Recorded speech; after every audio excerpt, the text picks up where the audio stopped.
Surana Sethia hospital Chembur में आचार्य श्री महाश्रमण जी का भव्य स्वागत। जी हां, आपको बता दें कि 26 दिसंबर 2023 मंगलवार की सुबह परम पूज्य योग प्रधान आचार्य श्री महाश्रमण जी का चेंबूर स्थित सुराना सेठिया हॉस्पिटल के प्रांगण में आगमन हुआ, जहां उनका स्वागत सत्कार भव्य तरीके से किया गया। इस दौरान इस परिसर में अस्पताल के तमाम डॉक्टर और नर्स मौजूद रहे। परम पूज्य योग प्रधान आचार्य श्री महाश्रमण जी के दर्शन हेतु दूर दराज से भी लोग पहुंचे थे। हॉस्पिटल के कई बड़े डॉक्टर शामिल हुए, जिसमें doctor Ramesh Kawat, doctor Viti Shah, doctor Prince Surana, doctor Dipen Dole, doctor Gautam Nandkarni, doctor Santosh Shetty, doctor Rupesh Naik, doctor Deepa Surana सहित बड़ी संख्या में डॉक्टर और नर्स के साथ साथ स्थानीय लोग उपस्थित थे। बता दें कि परम पूज्य योग प्रधान आचार्य श्री महाश्रमण जी के आशीर्वाद वचन को सुनने के लिए लोग आतुर और भावुक थे। आचार्य जी अपने तकरीबन 15 भक्तों के साथ अस्पताल में आए और लोगों को मानसिक रूप से स्वस्थ होने की बात कही। बता दें कि सुराना हॉस्पिटल में बेहद ही सस्ते दरों में इलाज किया जाता है और इसी के लिए ये हॉस्पिटल जाना जाता है। यही कारण है कि परम पूज्य योग प्रधान आचार्य श्री महाश्रमण जी के चरण कमल इस हॉस्पिटल में पड़े। देखिए मुंबई से इस खास रिपोर्ट में क्या कुछ कहा उपस्थित डॉक्टरों ने और आचार्य श्री ने लोगों को क्या संदेश दिया है।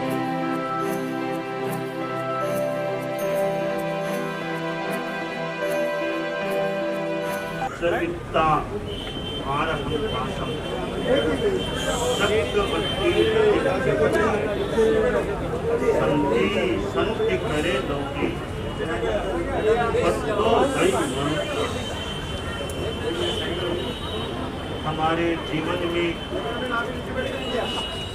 शरीर है और आत्मा भी है, फिर साथ में वाणी भी है, मन भी है, पर्याप्ति प्राण जैसे अनेक चीजें हैं।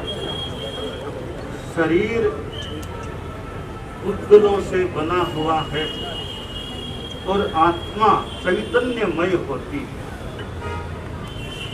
शरीर में आत्मा का प्रवास निवास होता है, तो आत्मा में भी विकृतियां हो सकती हैं, होती हैं, और शरीर में भी विकृतियां हो सकती हैं। संस्कृत में जो उक्ति है, शरीरम व्याधि मंदिर, कि शरीर ये व्याधियों का, बीमारियों का घर है।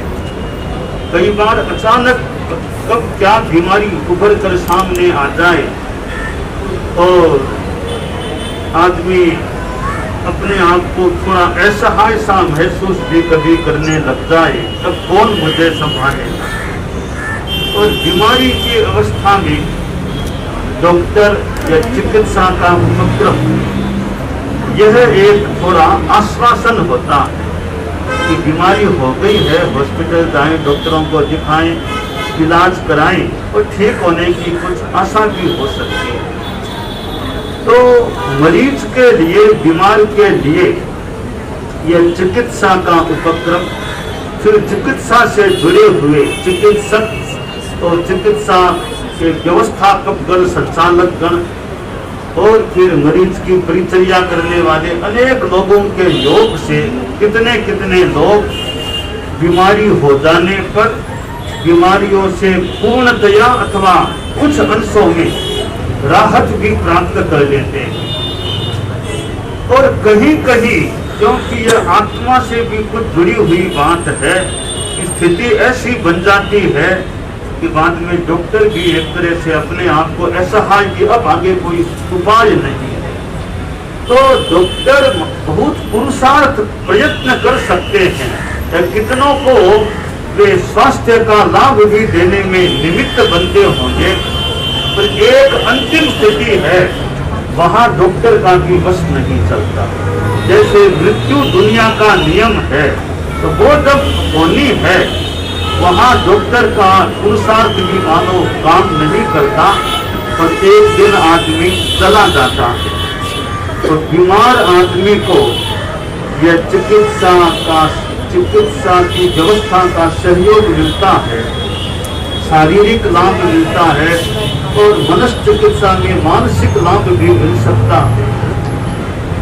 हम लोग धर्म और अध्यात्म से जुड़े हुए हैं, तो यह शारीरिक चिकित्सा है, इसी प्रकार या इससे कुछ मिलती जुलती आध्यात्मिक चिकित्सा की भी बात होती है कि शरीर में तकलीफ होने पर भी आदमी का मनोबल अगर अच्छा रहे, मानसिक समाधि, चित्त में शांति रहे, तो बीमारी भी ज्यादा प्रभावित नहीं कर सकती, ज्यादा तकलीफ नहीं देती। अगर साथ में मनोबल कमजोर पड़ जाए, चित्त में अशांति हो जाए, तो एक और तो बीमारी का प्रकोप, एक और भीतरी अशांति का प्रकोप, मनोबल का अभाव, तो आदमी बहुत ज्यादा परेशान हो सकता है।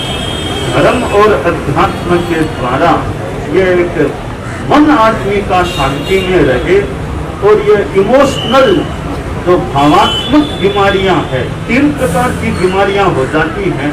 फिजिकल डिजीज, ये जो शारीरिक बीमारियां, मेंटल डिजीज, मानसिक बीमारी, और फिर इमोशनल डिजीज, जो घृणा, द्वेष, ईर्ष्या, लालच आदि जो भीतर की विकृतियां हैं, ये भावात्मक बीमारियां हैं। अध्यात्म का शास्त्र है या अध्यात्म के जो साधक लोग हैं, उनका मुख्य काम है इमोशनल डिजीज को ठीक करना। और बताया तो यह गया है कि शरीर की बीमारी है, उसका भी मूल कारण इमोशनल डिजीज है। इमोशनल जो विकृतियां हैं, उनके कारण से शरीर में भी फिर तकलीफ हो जाती है। तो जो मूल जो कारण है बीमारियों का, वो हमारे चेतना में, कार्बन शरीर में, यानी इमोशनल जो बीमारियां है, जो कर्म है, उन कर्मों के योग से आदमी बीमार पड़ता है। इसीलिए कर्मों का प्रबल वेग है, तो फिर डॉक्टर भी आखिर एक तरह से तुरंत हो जाता है और रोगी को उत्तर देकर के विदाई दे देता है।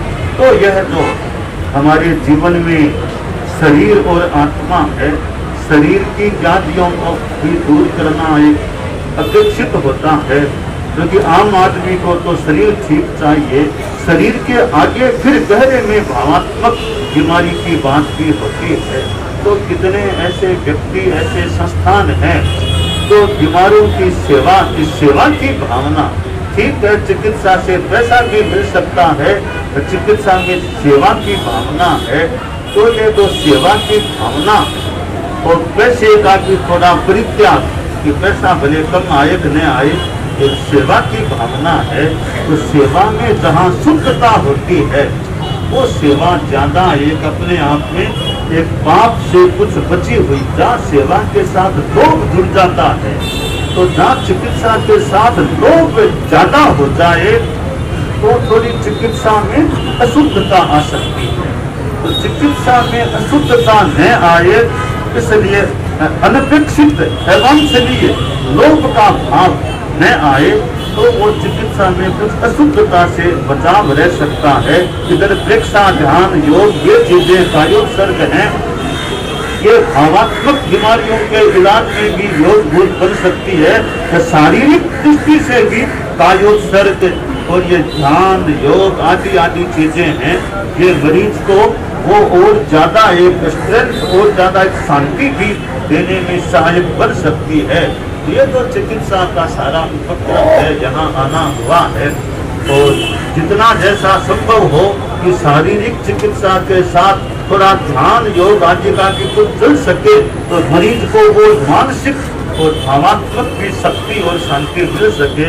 तो यहाँ तो मुनि रजनीश जी ने भी कई बातें बताई थी। तो हमारे साधु साथियों को भी आखिर शारीरिक तकलीफ हो जाती है, तो डॉक्टरों का सहयोग, चिकित्सा व्यवस्थापकों का सहयोग भी लेना अपेक्षित हो सकता है। तो कुल मिलाकर के खूब मंगलमय रहे। हाँ, डॉक्टर से और सारे स्टाफ ये तो पहली बार आ रहे हैं, और हमको परसों ही पता चला कि ये इनके शेड्यूल में यहाँ पे पधारेंगे, और ये तो बहुत अच्छा मौका रहा हमारे अस्पताल, सुराना सेठिया अस्पताल के लिए, कि वो आके आशीर्वाद दे सब स्टाफ लोगों को, डॉक्टर्स लोगों को, और प्रेरणा दे कि जिससे और भी अच्छा काम करे यहाँ के स्टाफ और पेशेंट्स को भी फ़ायदा हो।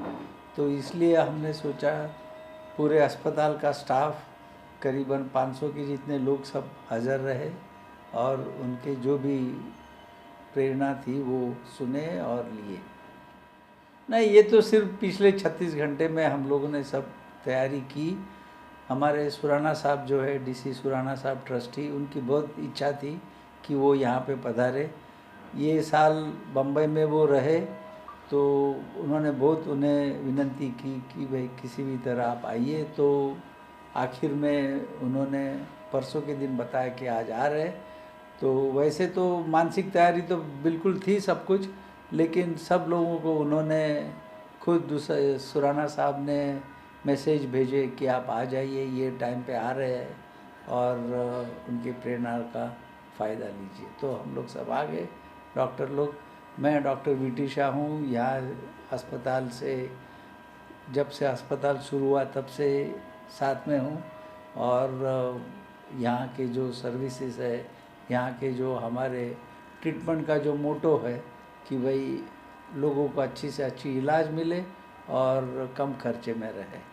मेरे साथ डॉक्टर कंवर है, ये भी सीनियर कार्डियोलॉजिस्ट है और ये भी हमारे अस्पताल में साथ में जुड़े हुए हैं जब से हमने ये अस्पताल चालू किया है। तो देखिए, ये हम कहते हैं कि इसको सुपर स्पेशलिटी हॉस्पिटल कहते हैं, जहाँ पे स्पेशलिस्ट ट्रीटमेंट हो सकता है। जैसे हार्ट की बीमारी की हो, एंजियोग्राफी हो, एंजियोप्लास्टी हो, बाईपास ऑपरेशन हो, तो ये एक स्पेशलिटी जैसे हार्ट की है। वैसे भी नी जॉइंट रिप्लेसमेंट हो, हिप जॉइंट हो, हड्डी के जो भी स्पाइन ऑपरेशंस हो, ये स्पेशलिटी होती है। ब्रेन के ऑपरेशंस हो, ये एक स्पेशलिटी है। तो इस तरह के मरीज़ ज़्यादा यहाँ पे आते हैं। बाहर बताया गया कि जो इलाज बहुत सारे रुपयों में होता है, यहाँ कम से कम दर में करके। हाँ, कम खर्चे में होता है। देखो, अस्पताल का जितना बड़ा अस्पताल 500 बेड 1000 बेड का हॉस्पिटल रहेगा तो उसमें मेंटेनेंस का खर्चा बहुत ज़्यादा आता है। जबकि यहाँ पे हम लोग 75-100 बेड में चलाते हैं तो हमारा मेंटेनेंस भी कम आता है। और यहाँ का जो मेन उद्देश्य है ट्रस्टी लोगों का, ये नहीं है कि भाई पैसा कमाए इसमें से हम लोग। ये तो कोई कॉरपोरेट हॉस्पिटल नहीं है कि जहाँ पे हर साल में कितना फ़ायदा हुआ वो दिखाना पड़ता है। ये तो ट्रस्ट बोल के चलाते हैं। तो यहाँ पे वैसे फ़ायदा का जो एम रहता है वो नहीं है। मैं doctor Ramesh Kawad, cardiologist, Surana group of hospitals, Chembur, Malad और नवी मुंबई से अटैच्ड हूँ। आज का जो आचार्य श्री महाश्रमण जी, जो कि एक धर्म गुरु हैं, हमारे जैन श्वेतांबर धर्म के एक बहुत बड़े सेक्टर है, तेरापंथ सेक्टर, उनके सबसे बड़े गुरु हैं। और उनका पधारने का आज कार्यक्रम था। और सुराना ग्रुप ऑफ हॉस्पिटल्स ने बहुत अच्छी सेवाएं दी हैं उनके सब अनुयायी लोगों को। उनके जितने भी श्रावक लोग होते हैं सबका इलाज किया जाता है।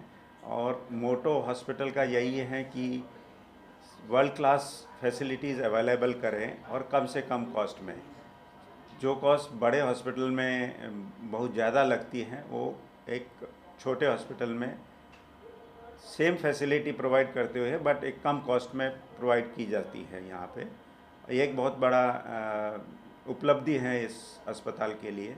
और इसी की वजह से आप देखेंगे कि लास्ट 15-16 साल में 17 साल में 4 हॉस्पिटल खड़े कर लिए गए हैं। और ये श्रावक लोगों का और ये जब पब्लिक का स्नेह है, उनका कॉन्फिडेंस है, जिसकी वजह से आज ये पॉसिबल हुआ है। कि स्ट्रेस जो है एक बहुत बड़ा इम्पोर्टेंट फैक्टर है, ट्रिगरिंग फैक्टर है। और इससे कई बीमारियाँ पैदा हो सकती है, हार्ट अटैक हैं, दूसरी बीमारियाँ, कैंसर बीमारियाँ हैं। सो मन की शांति बहुत ही इम्पोर्टेंट है। अगर आपका मन शांत रहेगा तो आपको दूसरी बीमारियां होने के चांसेस कम हो जाते हैं। तो जो आचार्य जी का उपदेश था कि मन की शांति अगर रहेगी तो आपको बीमारी गर नहीं करेगी, या आपको कुछ बीमारी हुई है तो मन शांत रहेगा तो वो उसका इलाज भी जल्दी से हो जाएगा। तो मैं 2010 से तेरापन समाज की सेवा कर रहा हूँ हेल्थ सेक्टर में। और गुरुदेव के पीछे मैं लास्ट 6 महीने से उनको रिक्वेस्ट कर रहा था कि हमारे हॉस्पिटल में पगलिया कराओ। तो गुरुदेव ने बहुत रिक्वेस्ट के बाद परसों मेरी जो थी रिक्वेस्ट मान ली और आज गुरुदेव बहुत पधार है, उनकी बहुत कृपा हुई, उन्होंने बहुत टाइम दिया और अच्छा संदेश दिया और आशीर्वाद दिया हमारे स्टाफ को, हमारे सबको। उनके स्वागत में आपका पूरा परिवार, स्टाफ, सारे डॉक्टर्स, नर्सेस, सारे लोग थे, तमाम लोग बाहर से भी आए थे, तो किस तरह से क्या कुछ तैयारियां थी, कैसे लोग जुटे? तैयारियाँ से सबको मैसेज दिए थे हमने और गुरुदेव के साथ भी जो है स्टाफ है वो मैसेज दिए और सब लोगों को मैसेज मिला, तो चेंबूर के सब लोग हमारे साथ हैं, तो सब लोग खुद चल के सब सामने से आए। और आजू बाजू के हॉस्पिटल्स भी आपके साथ दिखाई दिए यहाँ पर, उसके बारे में क्या कहना चाहिए? आजू बाजू के हॉस्पिटल नहीं, डॉक्टर्स लोग आए हैं हमारे पे, बड़े कंसल्टेंट जो है सब आए हैं यहाँ पे। और हमारे 3 हॉस्पिटल है, मलाड में, सानपाड़ा में और यहाँ पे। और तीनों हॉस्पिटल के स्टाफ भी गुरुदेव का आशीर्वाद लेने के लिए आए हैं। गुरु जी के द्वारा जो बातें कही जाती हैं, आप लोग किस तरह स्मरण करते हैं और अपने विचारों में ढाल के जो मरीजों की सेवा करते हैं, उसके बारे में? वो हम पहले दिन से ही, हम लोग जैन हैं तो जैन प्रिंसिपल्स फॉलो करते हैं और यहाँ पे मेरा पर्टिकुलरली मैं कोई भी डॉक्टर को ओवर बिलिंग नहीं करने देता हूँ और कोई भी गलत ट्रीटमेंट नहीं करने देता हूँ, ये मेरा प्रिंसिपल है। अगर कोई गलत ट्रीटमेंट करता है या और चार्जिंग करता है तो हम वो डॉक्टर को इधर नहीं रखते हैं। सर, कैंसर के बारे में भी आपने इलाज बताया कि कैंसर जड़ से ख़त्म हो गया। मैंने जो 3-4 साधुओं का कैंसर का ट्रीटमेंट किया, वो गुरुदेव की कृपा से आज 100% स्वस्थ है, क्योंकि हमारे यहाँ पे कैंसर का सब ट्रीटमेंट है। जो टाटा में ट्रीटमेंट होता है वो ट्रीटमेंट हम लोग करते हैं, रेडिएशन, पेट स्कैन, कोई भी मेजर सर्जरी, केमोथेरेपी, सब वर्ल्ड क्लास डॉक्टर है। और अगर इनिशियल स्टेज में कैंसर का ट्रीटमेंट करा लेते हैं तो उसके क्योर होने के चांसेस 90% रहते हैं। सर, मध्यम वर्गीय लोग होते हैं जो इस तरह के हॉस्पिटल्स को रेफर नहीं कर पाते, तो उनके लिए आपके हॉस्पिटल में किस तरह की? उनके लिए अभी जैसे हमारे यहाँ पे टाटा में गरीब पेशेंट जाते हैं, उनका वहाँ नंबर नहीं लगता है 2 महीना 3 महीना, तो टाटा हॉस्पिटल ने हमको रिक्वेस्ट किया कि आप सब्सिडाइज रेट कर दो। जैसे हमारा हॉस्पिटल का चार्ज 1 लाख है तो आप 60,000 कर दो, तो हम लोगों ने टाटा के लिए स्पेशल रेट बढ़ाई है 40% करीब डिस्काउंट दे के। तो टाटा के पेशेंट, जो गरीब पेशेंट आते हैं, उनको भी हम कंसेशनल रेट पे ट्रीट करते हैं। इसके अलावा क्या क्या इस हॉस्पिटल में इलाज और सुविधा दी? यहाँ ये हॉस्पिटल में मेनली हार्ट का, ब्रेन की सर्जरी, हार्ट की surgery, angiography, angioplasty, knee replacement और कोई भी जनरल सर्जरी, हर्निया, अपेंडिक्स और मेडिकल मैनेजमेंट, सब कुछ ट्रीटमेंट यहाँ पे होता है। सब 500 से ज़्यादा डॉक्टर है और तीनों हॉस्पिटल में 800 से ज़्यादा स्टाफ है हमारा।